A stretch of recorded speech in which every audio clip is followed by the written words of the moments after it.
DG health जी हिदायतुनि ते health care commission जी team वाही पांदी पहुची वई।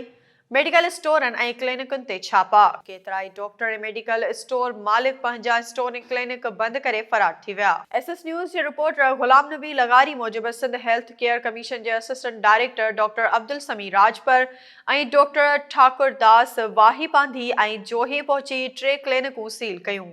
टीम जो चवणु हो त वाही पांधी ऐं आसपास में अताई डॉक्टरनि ऐं गैर रजिस्टर्ड मेडिकल स्टोरनि जूं तमामु घणियूं शिकायतूं मिलियूं। असां डीजी हेल्थ जी हिदायतुनि ऐं अवामी शिकायतुनि ते हिते पहुता आहियूं। वाही पांधी जे सियासी समाजी धुरिन हेल्थ केयर कमीशन जी पूरे तालके अंदरि 3 क्लिनिकूं सील करण वारी कार्रवाई ते हैरानगी जो इज़हार कंदे चयो त वाही पांधी में गैर रजिस्टर्ड स्टोर गैर मयारी दवाऊं विकिरो कनि था, उन्हनि जे ख़िलाफ़ का बि कार्रवाई न थी सघी आहे। हुननि मुतालबो कयो त हेल्थ केयर कमीशन जी अहिड़ी कार्रवाई जो नोटिस वठी अताई डॉक्टरनि ऐं स्टोर मालिकनि ख़िलाफ़ कार्रवाई कई वञे।